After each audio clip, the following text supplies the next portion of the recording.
Welcome to the Sunday, April 30th post NFL draft edition of the PFF forecast.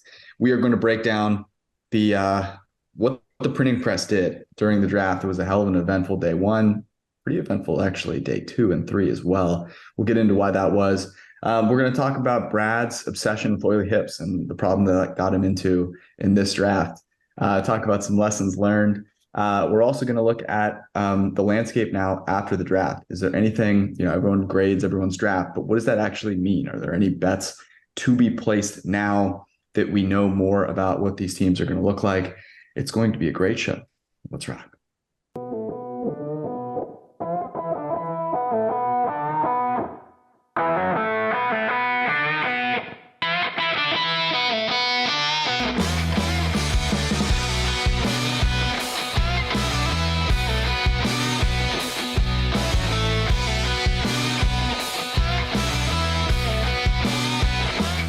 Man, I don't even know where to start, but I think Arjun, you're probably the person to kind of break it down for us in the most systematic way. For anyone that's listening to this podcast, members of the printing press that don't bet on the NFL draft, hopefully this is the last year that's the case. I can just say that I've been betting on the NFL draft since I came to PFF, and this draft was probably the Kyler Murray one was very, very fruitful because of what happened with Kyler Murray. He was so ridiculously unthought of to be number one overall pick. And so that was very lucrative, but that was one singular bet. This draft, there were so many different angles that we've talked about over the past 3 to 4 months, really, that all proved to be really, really valuable. So I hope that no one makes that mistake again. Arjun, why don't you start and kind of break it down for us? We obviously gave out a bunch of bets throughout, maybe starting with last Sunday, and then some of the other positions that we had going into that we can kind of recap. Yeah, for sure. So last Sunday we gave out 11 bets that weren't like long shot bets. And in those bets, we won 6 and 5, but a lot of the bets we did give out were like plus money. And so if you look at like the overall goal or the overall end result, 6 and 5 went up 3.4 units, ROI of 27%. We gave out Anthony Richardson top 5 at minus 105, Jalen Carter top 5, which look, I was so happy with that process because we gave it out at plus 380. Couple of days before, Syndicate, steamed Jalen Carter top 5 to like minus 280 or something. And so I thought we were sitting pretty there, but obviously Pete Carroll had other plans. Dalton Kincaid over 24.5, cashed by 0.5. Shout out Brad for that one. That was a beautiful one. And on top of that, I had a Bills to take a tight end at 35-1 ticket. So I was exceptionally happy with that one. Darnell Wright under 15.5, cashed. Anthony Richardson under 4.5 plus 250. Just an absolute gem by George there. Kind of moved against us the day of, but then we just got more value, and I think a lot more members of the press won some money on that. Emmanuel Forbes, first round pick, minus 250, that cashed in the first half of the first round. The Northwestern guy, first round pick, that was a terrible bet by me. Darnell Washington, first round pick, another maybe not so great bet. Falcons to take a DB, 7-1, kind of a long shot one, but that didn't really hold any water. Ravens to take a DB, which I thought I thought it was going to hit, but they went with Zay Flowers. And then Eagles to take a D lineman at plus 190. Great bet by George. So all in all, 6 and 5, up 3.4 units, 27% ROI on those, just podcast bets alone. And we were obviously throwing a lot more stuff into the Discord, which, we had some great winners that we'll talk about later.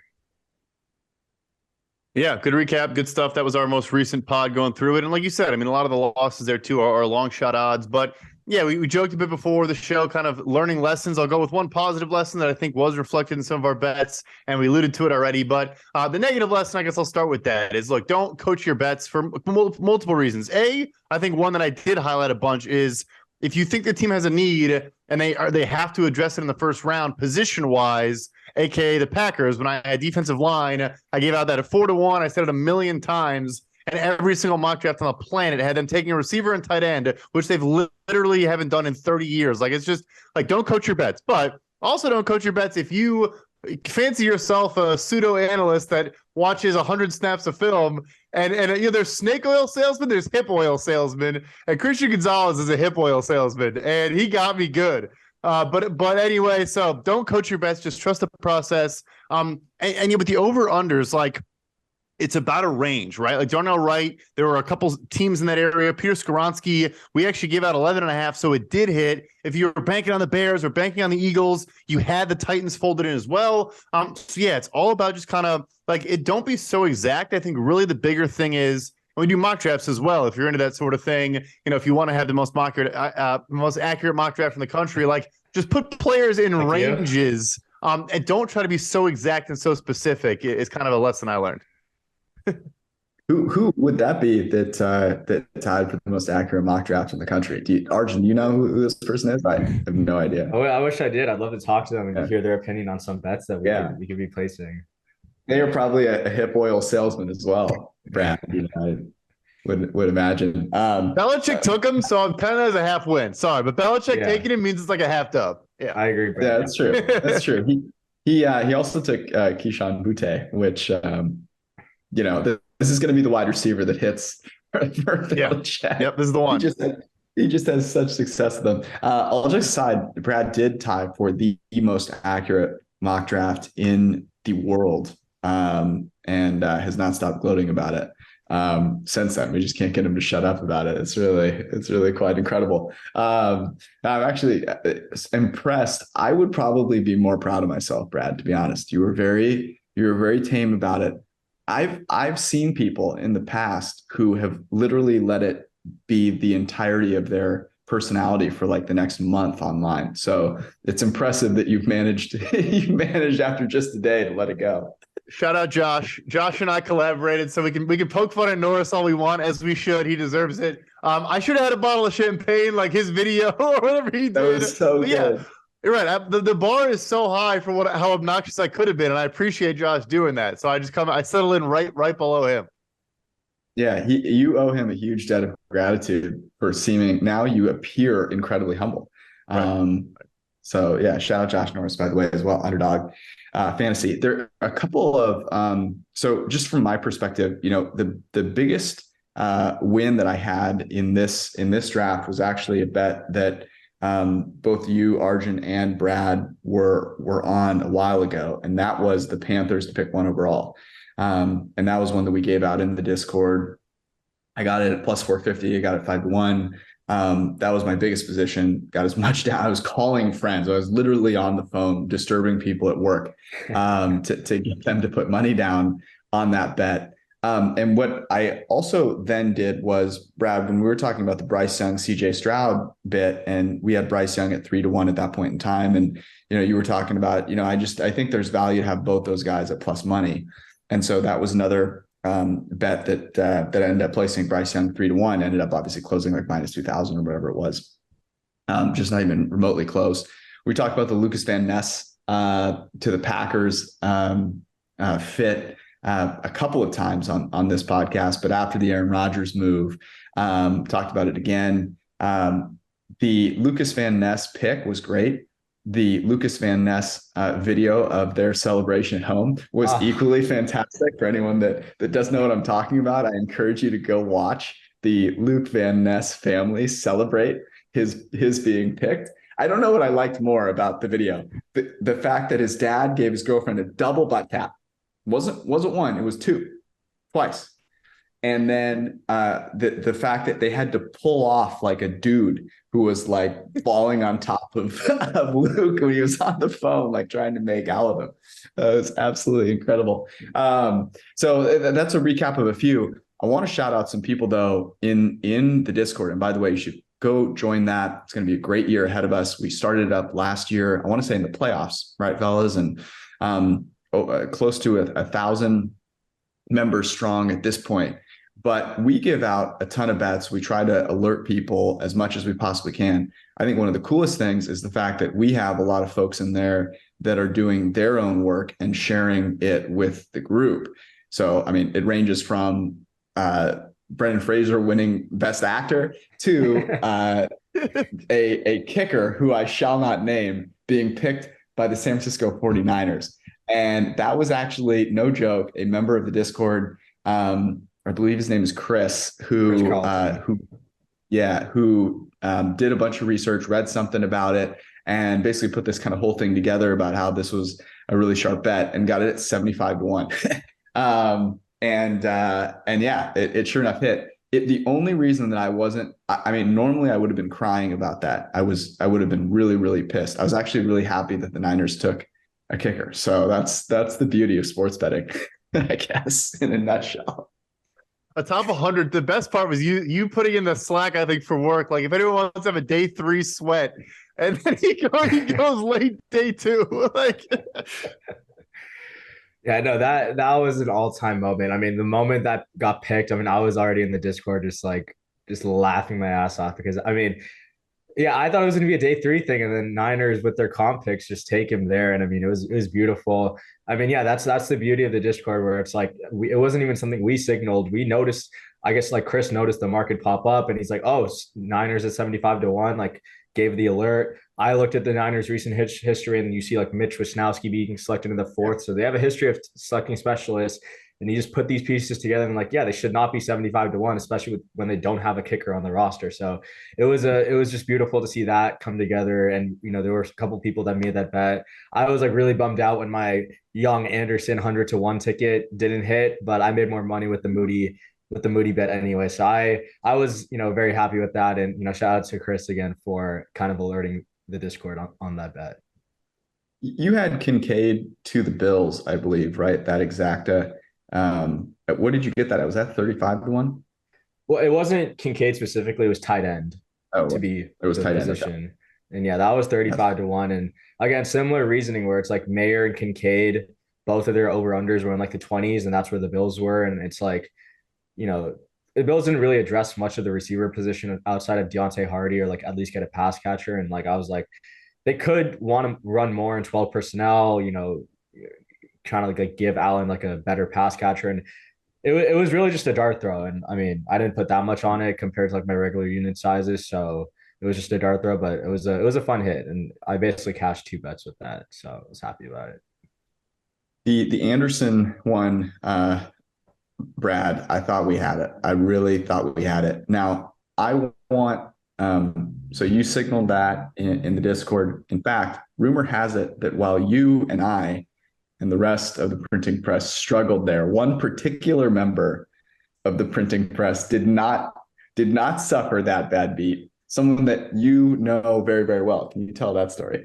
Yeah, so not a full member of the printing press, because if I asked him if he knew what Discord was, he would be like, what does that mean? But shout out Tom Spielberger, who had a phenomenal weekend, because he, unlike us, took Will Anderson. I actually just remember this as I was thinking about it. Not only did he take him under 3.5 instead of going 2nd overall, he also bet him first defensive player taken. I just remembered that as I was telling the story. Oh. So he actually double cashed.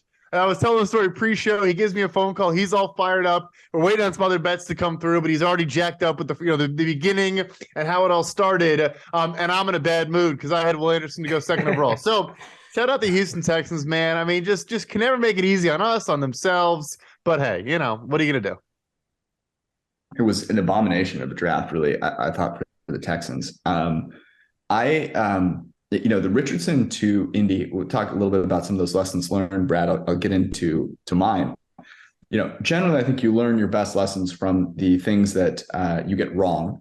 And I do have one of those, but I do want to start with the Richardson one, which is, I think the lesson here that we did learn with this is to not attribute past history to a team too strongly when there's newness to that team. The Colts have a coaching staff that is literally trying to redo the Eagles, right? They came from the Eagles. That's what they're trying to make happen. And Anthony Richardson is an example of them kind of turning the page there and not going back to the thing they had done in the past. I think the other piece here is with Will Levis, looking at PFF data, which is quite literally the data that represents what the film shows. What the film will tell you with Will Levis is that despite the fact that he has an amazing arm, there just aren't a lot of really amazing throws on tape. That's just kind of a fact. And I think it was hard for people to get over that, especially with how bad he was last year. And then you compare that to you compare that to Anthony Richardson, and the dude's a freaking human highlight film. And you look around the league, and that's the type of player that that is winning Super Bowls for people. My lesson learned on the flip side, though, is to never underestimate the stupidity of the teams that are out there. I think that is something that just has to, the Houston Texans are a great example of that. The Detroit Lions are a great example of that, where you have to be prepared for things to go completely haywire. What the Texans did there was mind-blowing. Absolutely mind-blowing. And, that's the thing that can always go wrong, right? You have someone like Will Anderson, and I believe what Caserio said was they had to take Stroud first so that they could trade up to 3 for a lower cost. Mm-hmm. If they had taken Anderson second, the price to get to 3 would have been higher because of all the teams clamoring to get to 3 for CJ Stroud, which is just amazing, because now they're going to give the second overall pick to the Arizona Cardinals next year in a much better draft. I am without words. Arjun, your lessons learned from this draft. Yeah, on that point, I'm also surprised, and maybe Brad could shed some insight here, why the Texans gave their own first round pick instead of the Browns' first round pick, which probably ends up in the teens or early to mid 20s next year. Like I don't know, that was a weird process, and like I saw Mike Lombardi's tweet about it, which I thought was just like a weird one also. But yeah, that trade was definitely interesting. I didn't foresee that happening, but it's obvious. I think Stroud was the owner's pick, and then Anderson was D'Amico's pick. And then he's like, look, if I take this quarterback for you, you need to get my defensive guy for me. And I think that's what the Will Anderson pick was. Do you disagree with that, Brad? But if you told me as a coach, yeah, you can have that guy, but you've got to trade another one, and it's your one next year, and you look at CJ Stroud and the people he's throwing the ball to, and you go, how many wins are we going to get next year?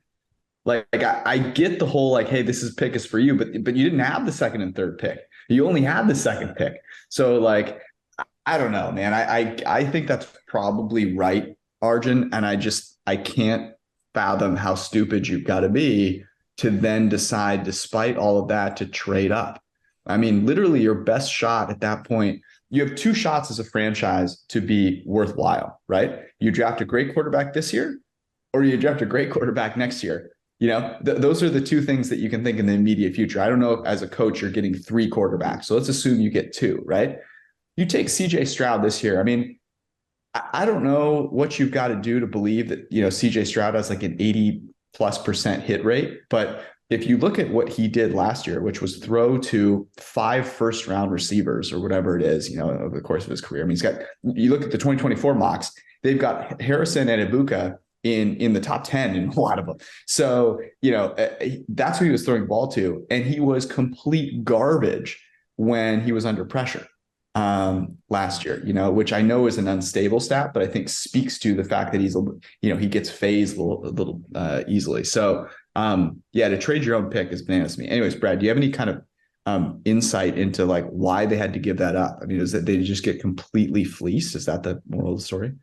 Well, and here's the thing, too. I mean, shout out a new GM in Monty Austin-Ford in Arizona, who I probably mentioned on the show. A lot of people talked up a ton to me and mentioned how smart he was. They had one of the best drafts of the entire, just based on that alone. I like their picks as well, but I'm sure, they said, no, we don't want Cleveland's first. We want your first. I think they knew they had him bent over the barrel. Look, I'm not going to make excuses for any other pick or anything like that. I think Arjun nailed it on the head. I think the ownership made the second overall pick, and then both the coaching staff and, frankly, the general manager got their guy at third overall. Look, I like Will Anderson. I'm not going to justify that doing what they did for anyone, but it's okay, if he's Myles Garrett, you can live with it. He's not even that level of prospect. He really isn't. He's a great player. He'll be fine, but anyway, you're talking about Marvin Harrison. Yeah, you're seeing those mocks with the Arizona Cardinals taking Marvin Harrison at 4th overall next year with the Houston's pick. So, just not sound process. Look, I tweeted this earlier. He came out and said, we don't care about the draft charts. We don't care about the value. A, yeah, we see that. And B, you don't need to be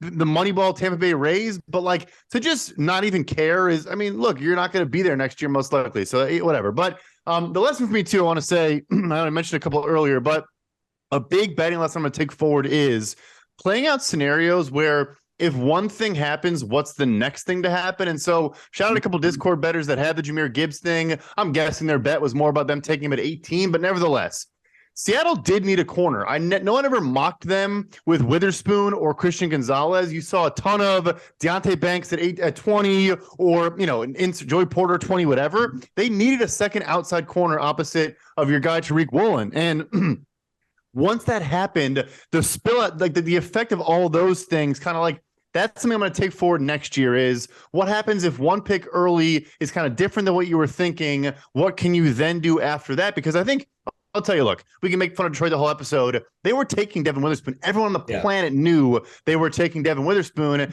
And then I think they panicked. At first, I loved it because they traded down. I was like, oh, great. Yeah, you know what? Their guy got sniped. They're going to pivot. And then, of course, they pivoted real hard.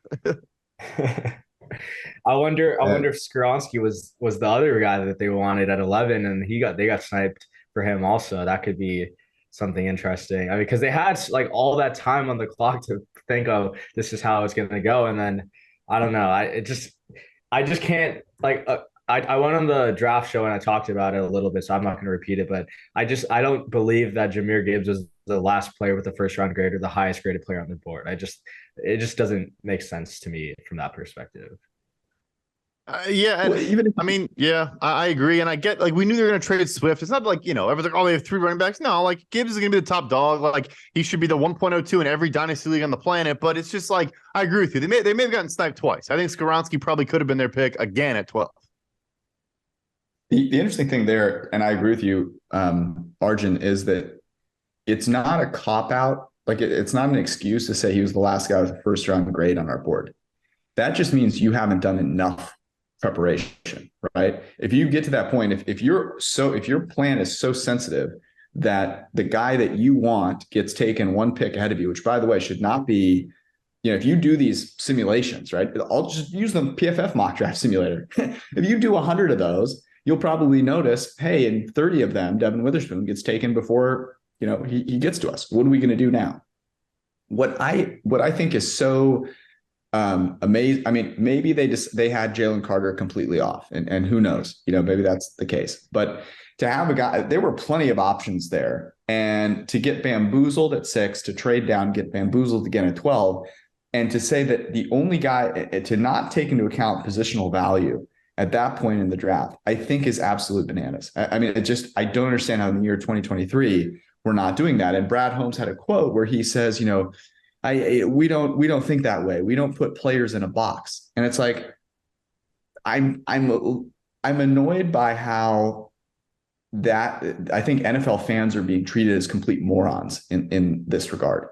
Like, no, if everyone thought Jahmyr Gibbs was a receiver, then people would be talking about him that way. Okay. If you thought he was a receiver, then go play him at receiver. You're not doing that. Okay. And if you spend even 10 minutes with your analysts and your data scientists talking to them about the value that a receiving running back brings you, you can go look at Christian McCaffrey, go line him up in the slot, see how much that really does for you, and then kind of get back to me on it. So I thought it was really poor by Detroit. I guess I'm curious on the Detroit thing here. How do you guys view that changing their outlook for this upcoming year? Because people are very bullish on the restoration of the Roar, right? They're going to win the NFC North.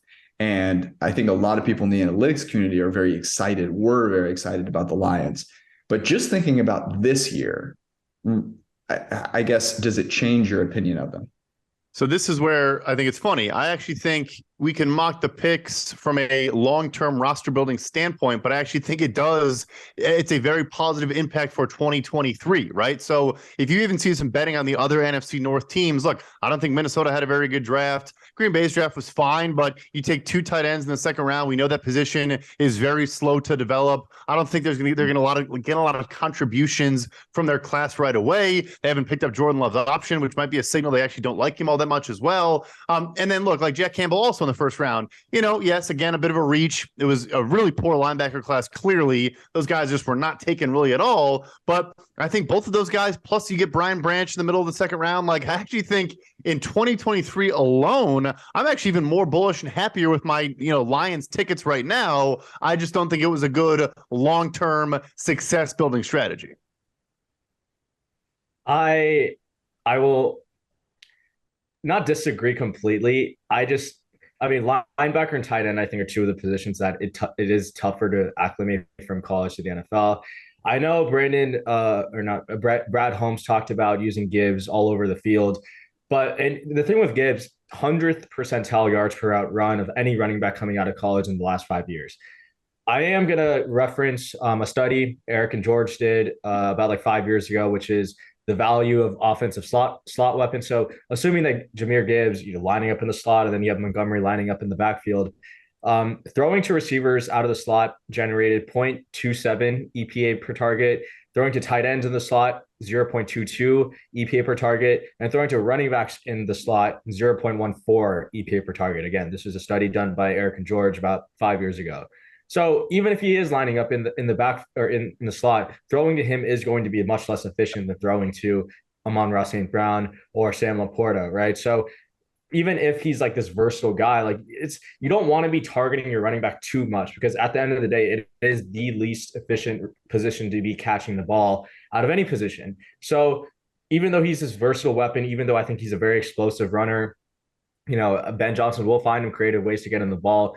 You don't want to like overestimate his impact just because it is still inefficient for running backs to be, catching the ball or running the ball than it is for receivers to be catching and tight ends also to be catching and throwing the ball. So I'm not like, down on my Lions tickets at all. I think these were kind of like win now moves, especially since Ben Johnson will probably be a head coach in 2024. I just don't think the impact of some of these guys will be as big as they're making it out to be. And I think some of the stuff that George has done in the past has kind of, proven that the Jahmyr Gibbs pick might not be as like impactful, I think, year one that people make it out to be. Yeah, I'm glad you referenced those numbers, because that's exactly the thing, right? The proof is in the numbers, and that a running back in slot is not a slot receiver. That's just not the case, right? They have one of the best ones in the league in Amon-Ra St. Brown. I actually think it's interesting, and I agree in some ways with both of you actually here. So I think their first two picks were actually so bad that they don't help them this year. They don't. I love Jahmyr Gibbs. Jahmyr Gibbs is actually one of my favorite players in this draft, because I just love fast running backs that are shifty and can move. The problem is the value just simply isn't there, and there's a lot of them. And they already have some guys that can do a lot of the things that he does. But I actually think that in round two, they probably got some players that will contribute this year and probably do so meaningfully. I think Sam Laporta at 34. I mean, I would have taken Mayer over him. But he is a pretty solid athlete. He forced some missed tackles, had some yards after the catch. I think that he will perform well in that offense, and they needed a pass catcher there. Obviously, they traded TJ Hawkinson last year, and then Brian Branch, who I think a lot of people, thought was maybe a first round talent. Though safety is kind of a challenge to actually make its way into the first round. They get him at 45. And I think both those guys can have an impact this year. So, I kind of hold steady on the Lions this year, but I think long term it doesn't bode super well for them. It's interesting that you guys brought up the Vikings. I still like the Vikings in that division. I think at least they picked a player of value. They were kind of in the back of that run on wide receivers. So, they ended up with Jordan Addison, but I think he will perform well opposite Justin Jefferson, and they needed a player like that. I think it will help them this year, more so than I think a Jahmyr more or a Jack Campbell will, quite more frankly. Don't disagree there. Yeah, I mean, right. I mean, that's kind of where my head is at. Okay, let's talk a little bit more about some other teams. Are there other teams whose opinion for like this upcoming season, or for bets that can be placed now, kind of change dramatically? Start with you, Brad. Yeah, we've talked about it a bunch before, and I do think the Bengals had a phenomenal draft themselves, but the Browns' price to me is still just kind of odd. I mean, you don't want to take pressure and the need to win to like force you to bet and be betting, motivation and all that. But I think they knocked their draft, frankly, out of the park if they don't have a first and second round pick, which, of course, massive caveat. Don't fall in love with, this guy fell, or I liked him more than consensus. Like, if guys fall, it's for a reason. Timo's done some cool work on that. Like, their reaches are a thing. Followers probably aren't really a thing because it takes all 32 teams for a guy to fall. Only takes one team for a guy to be a reach. But anyway, what I like what they did is talk about this a little bit before. Is you take some non-premium positions in those kind of like third, fourth round where you could try to get the 20th best edge rusher or receiver or whatever, or you say, you know what, let's take Siaki Ika out of Baylor. In my opinion, probably the second best nose tackle in this class. They needed him badly on this defensive line. You get him. Isaiah McGuire on the edge, I think will play early on as an early down guy against the run. Again, like these aren't sexy things. I'm not saying it's going to like you win football games by stopping the run, but it was by far the worst thing the Browns could do last year. And I think what they did is they just took like high floor safe players. Cedric Tillman, I like as another addition to that wide receiver room. An older player, a guy that I think will come in and actually contribute right away as a rookie. So yeah, they're plus 350 to win the division. And like, I like Cincinnati's draft, but their offensive line still kind of concerns me. Their secondary did get a whole lot better this weekend, but yeah, I just think the price is too long, and they just addressed everything they needed to address. Like that. Arjun, what about you? I'm gonna be honest, like I don't think many teams kind of changed my mind. I did have some drafts that I really liked, but I just think like rookie. I will say, okay, there's one draft that I think I really like the Colts draft. Like this was next to the Steelers and Seahawks, like my top three drafts in my opinion. I think the Anthony Richardson pick is actually better for taking their under win total. And I think I talked about this a couple months ago when win totals came out. But Richardson, of the four quarterbacks, like he's probably the quarterback that isn't ready to start week one. And the more, I do think he should start week one and he should get that experience, the playing experience. I don't think Gardner Minshew is all that special either, even though he's a friend of the pod. Hey, friend of the pod. Yeah, my bad. Sorry. I think the Richardson pick, again, it's just like a hope he develops in year 2 and 3. I think it's probably better for, the under win total. I really like the Julian Brents pick again, but those kind of things, it's tough to translate from college to pro for corner. Playing in the Big 12 is much different than playing against, Calvin Ridley or Traylon Burks and things like that. So, those kind of picks also, I think there will be like an acclimation period. And then, the Richardson pick, even if he does start week one, and he could very well be better than Gardner Minshew week one, I still think he'll have the toughest time to translate. So I think that draft, even though I love it from a long-term perspective, I think in the short-term 2023 specifically, I would be fading the Colts just a little bit. Yeah, so I have a couple, and you stole the words out of my mouth, Arjun, but went with a slightly different angle on it. So I'll talk about the Colts here for a second, because I loved their draft. They were a team that, when you looked at their roster and you watched them play, I think the number one thing you noticed was they didn't have a lot of incredible athletes. They drafted incredible athletes with every single pick, starting with Richardson, but all the way down. I really liked, you mentioned the Brents pick. I think he has a 42-inch vertical. By the way, you can get all of this insight by going to pff.com, and the post-draft draft guide with full free agency and draft grades comes out starting tomorrow and be released iteratively over the weeks. You can get all this information for all your teams. And rumor has it that the draft 40% promo code, it may stay on just for a day or so longer. So you can go take advantage of it. But 42-inch vertical for Brents. Josh Downs, who was our wide receiver 5, they got him at wide receiver 12.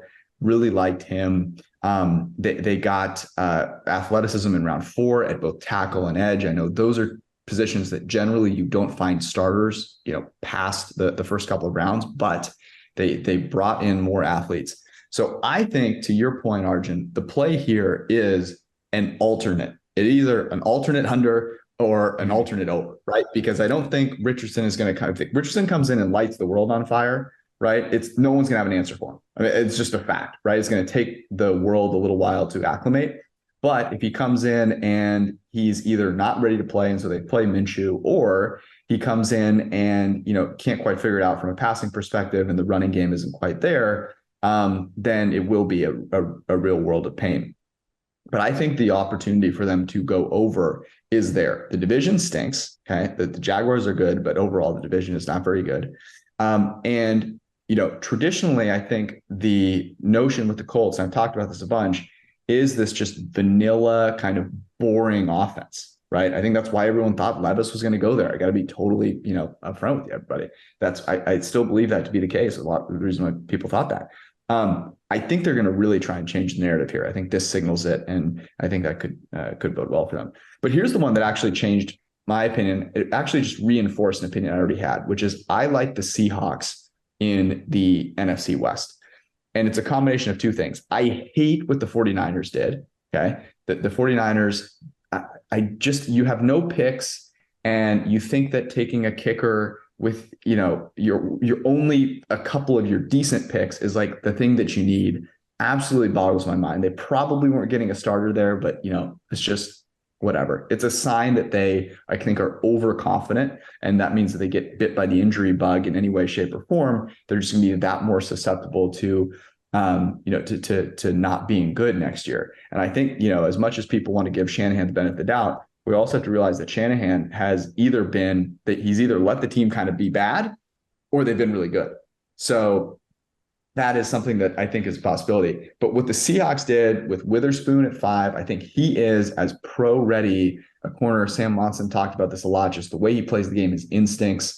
And I think is a little bit of an underrated athlete. They got Smith and Jigba at 20. I think both those guys come in and are legitimate additions to that team. Not to mention their great class last year, which gets better and improves. So I really like the Seahawks, I think, even more than I did before to win the NFC West. That was kind of my big, I think, mover for me. But to your point, Arjun, overall, I think people should react less in terms of win totals based on rookies. It's easy to get excited, but it's very rare that a class has an outsized impact. You saw that with the Seahawks last year. You've seen it with the Saints, I think, in the past, but generally it's not something that happens that frequently.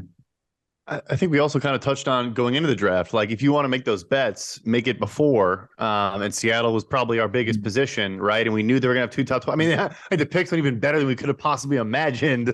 But yeah, so, obviously the last thing too is I think the point on the alts with the rookie quarterbacks is great, because they could be really, really bad, right? It could just be a rookie that really struggles. It's very common. Look, Trevor Lawrence got the #1 overall pick the year after he got drafted. And of course, Urban Meyer filling up chicks at the bar didn't help. But like, it's hard to be a good rookie in this league. So don't overreact to that.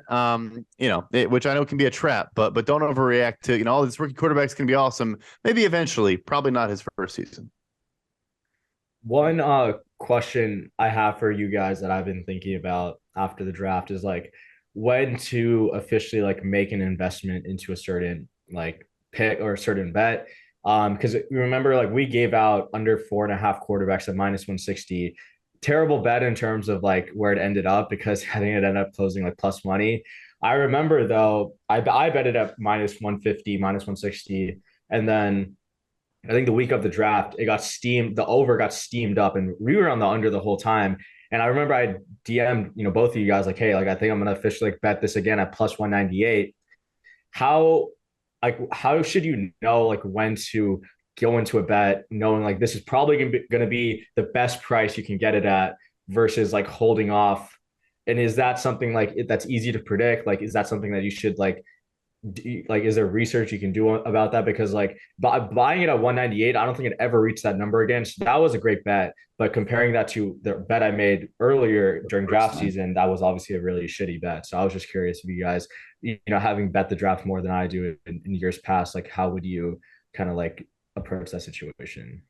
I would say real quick, it is very tough. This is a market that there's no great answers for, but I think one lesson we did learn is I'm going to write down or get a list of all the pro days next year and look into things like that. And for quarterbacks, of course, in particular, but obviously also maybe wide receivers, more the flashy positions. Maybe see if you can kind of either whether it's an individual over under or a position group and stuff like that. Things are going to get steamed based on, that you can at least prepare for. You can't prepare for, a tweet coming out from some beat reporter that everyone goes and bets on their book because of. But look, I felt the same way. I was sitting there nervous. I told the Discord to bet, Will Levis over 6.5. I said over in all caps. And it closed at what, like 3.5 or 4.5? And it cashed by 30 picks. So it was like, it's tough. This is not really a market where you can do a lot of that. But yeah, the one thing that came to mind when you mentioned that question is like, I'm going to start scheming the pro days and stuff like that.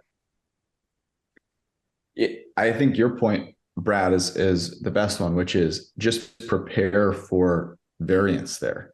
And so I think actually a similar lesson was learned with Bryce Young, right? Bryce Young was the overwhelming favorite to go 1 overall to begin with. And that hypothesis ended up proving correct. And if you had stuck with it, right, you could have made a lot of money. But you can also, I think, with the draft, look at in general things that are that you have conviction about are likely at some point to go against where the market is heading. And if you remain if you continue to have conviction because your sources are good, or you just don't believe the juice that is out there, and it turns out with Levis and Hooker, there was just no reason to believe any of that crap, right? Some of it was coming from Reddit, and I was going to actually ask Brad more about the Levis thing because I want to kind of get into that, sort of figure that out a little bit. But I think the moral of the story, Arjun, would be probably with the draft, betting things that are much of a favorite is not going to be the best price that you're going to get something at, unless it's like very much at the end. And so I think going into it next year, we can take this lesson and say, okay, things like this, we're going to prepare for them to get steamed the other way. When they are, we want to evaluate the reasons why, and then either be able to make a play at that point. Now, that you aren't prohibited from making a play at that point if you make the play at the worst number, but you just have less capital to deploy at that point, right? Yeah. So, I'm glad that we stuck to our guns there. I remember texting you guys, right, and going, are we changing our quarterback position here? Because I had a significant amount. We decided, Brad, you came in and said, I don't have any reason to believe that, people are loving Hendon Hooker, and I think Levis is going to fall. And so I, tripled the size of my initial investment on the quarterbacks under 4.5 at, plus money now. And I feel great about it. Right. It was fantastic. But yeah, I think it's tricky with the draft because it's different than any other, and drafts are like this. I think this is why they can be so lucrative for people like us, as opposed to betting things like games, because you can actually do the research and the homework and things can be known. And you also know that the market is going to be super fickle. It's I think a lot more like the stock market than betting normal games are, right? Where you just can get these kind of rides and momentum. And, in a large part, the number that a particular stock is at on any given day is, wildly off from what its true value is because of how people feel, woke up that morning feeling, right? It's almost like live betting to a degree. So 2 quick points, and I'll jump into the Levis thing real quick. But so we also, Arjun, you and I had a conversation with the offensive line. It was 5.5 plus 380, I think, to the under. Oh, yeah. And I was like, I like the under a lot in this play. And that I think closed at 6.5 with like even the over still was like around even money. So I was so far off the market. But the lesson I learned from that one was go into the consent, not mock drafts. Kuiper got 1 pick right. It was Bryce Young, got nothing else correct. Go into the consensus big board or the grinding the mocks from Ben Robinson. And you can look at the industry mocks, Daniel Jeremiah, those guys. The offensive line, there were clearly like there's tiers. Again, it's like look at the variance. The only way over 5.5 was going to happen was if a 24-year-old, 340-pound Osiris Torrance, who had a RAS score of 4, was going to slip into the first round. He barely even went in the second round. Like that was the player you were betting on to hit that ticket, right? It's like, so I think you can also look at the plateaus and the tiers and kind of stuff like that. And then also just quarterbacks real quick. Over 3.5 quarterbacks was minus 250 last year because of Matt Corral, Desmond Ridder, and Malik Willis.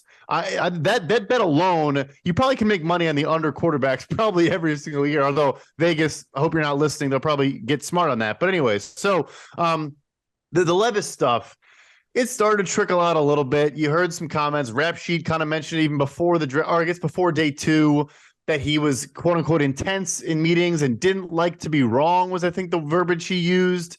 And he was like, some teams can buy into that and like it because maybe it's competitive and he wants to win and wants to whatever. I'm not going to dive fully into it. I'm not going to tarnish the kid. I wasn't there for anything.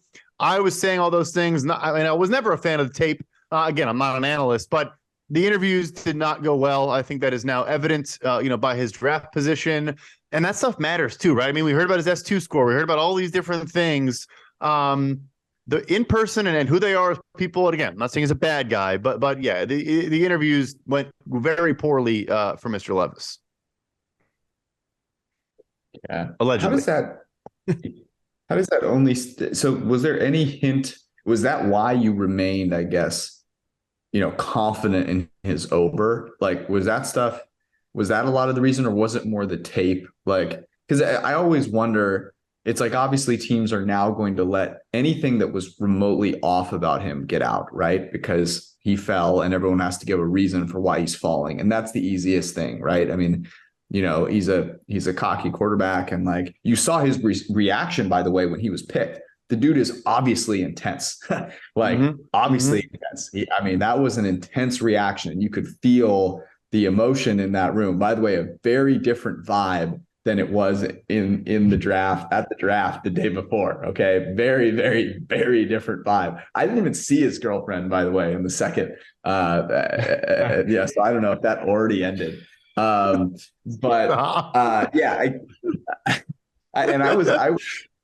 paying attention. I was like, man, God, someone appears to be missing now that the second half has started. Oh my God. I'm supposed to follow that act. And I feel bad. Look, all jokes aside, like it's also kind of bogus. Like you could argue it's bogus, where it's like, well, these guys are supposed to be, they don't care about anything about football, and they're supposed to be super intense. Like he probably is that guy, right? And so we hear that used as a positive so often, and then now it kind of seems like it's being weaponized against him. But yeah, the last thing for me specifically was, and look, this is like not really advice. If you want to sit on Twitter for 14 hours a day and be a sicko, yeah, it's going to help you in the draft market. But like, there was a quote that came out, an article that came out about how Chris Ballard had said the Colts the claim was the Colts in particular were less concerned with his quirky, quote unquote, personality. And I sat there and said, when Carson Wentz got traded by the Colts, the articles from 100 different outlets the following day were about how he didn't have a lot of friends in the locker room and couldn't galvanize the guys, and they didn't really buy into him as a person. Like, why in the world would you think that team, of any team in the NFL right now, that is going to be a little bit nervous, a little bit gun shy about saying, hey, you know what? He's kind of an interesting fella, but like he's a good football player, whatever. That's the last team in the entire NFL that I think was going to take that risk. And that article is such a random tangent, but it really stuck out to me as like, that makes no sense in the world.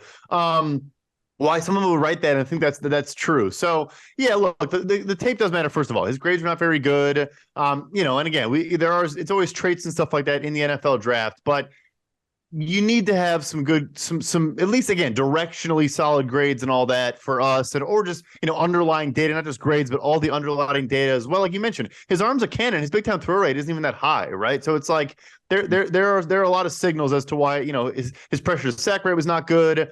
It just didn't make sense. Yeah. There are a lot of interesting things there. Any last minute takeaways on the 2023 NFL draft before we move on? Arjun, anything on your end? Not really. I just want to thank everyone in the Discord who made it a fun night, 2 nights. I mean, we were betting day 2 also. We had Rams to take an O-line, which is pretty electric when that hit. But yeah, it was a fun 2 days. Just want to say thanks to everyone in the Discord who was tailing and was also giving out ideas. It was a very fun time, and I enjoyed kind of sweating it out with everyone in there. But otherwise, I think we covered all the bases in terms of lessons learned and recapping the draft. Brad, anything from you? Yeah, I would honestly say too, like a wisdom of the crowd's approach, because I was joking about reading Twitter all day, but if you do have a bunch of people gathering information and connecting some of those dots, and like you said, Robbie Gould isn't signed and the Niners need a kicker, like you can't do that all by yourself. But if you have a group of smart people that knows what to look for, I think you really can find some edges in this market.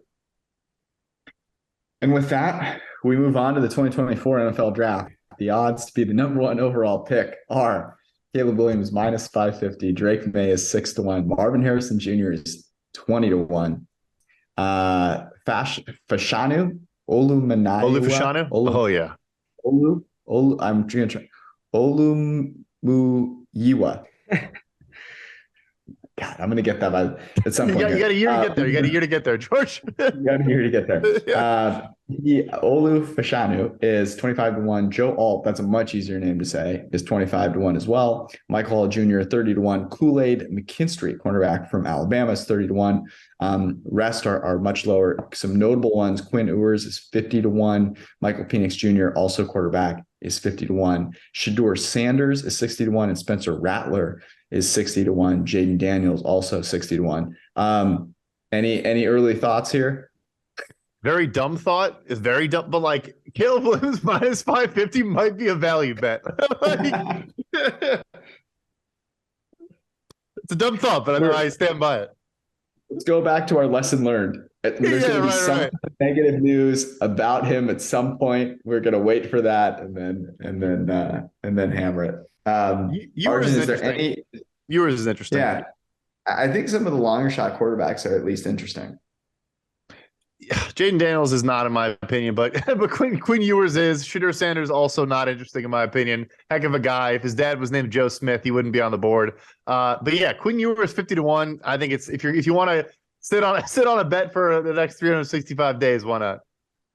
Yeah, I actually don't. I'm here reveling in the NBA playoffs and what an opportunity it was to bet Steph Curry as an underdog today against the Sacramento Kings in Game 7. I don't think any of the players on the Sacramento Kings had played in a Game 7 in the NBA, the G League, in high school, and whatever it was. Harrison Barnes did, but Game 7 Barnes. And that was a bad thing for them. Yeah. Do you remember? Game 7 Harrison Barnes is one of the things you can count on to be absolutely terrible. But your Nuggets, I think we gave them out at 10-1. You gave them out, Arjun. I think they were 10-1 to win. They look very, very good. Unfortunately, at the cost of my Phoenix Suns and our Lakers, who were 50-1 when I jokingly talked about them making their way into the playoffs, have somehow figured out a way to get to the second round. I think they're 10-1 currently to win the NBA Finals. So we are officially closing the door on draft season. We will obviously be continuing to bless the people and the printing press every Wednesday and Sunday. We'll talk more about what those shows will look like going forward, but you can come hang out with us again on Wednesday. Of course, go get involved in the printing press. The link is in the YouTube description, and you can find it on social as well. And go to pff.com. Get yourself prepared for the upcoming season with the post-NFL draft and off-season guide. Tons of awesome information there. There's going to be a lot of things added to it over the course of the week. Some big stuff also coming for fantasy season, which is just like almost around the corner. So go check it out. Have a wonderful rest of your day. We love you all. Peace.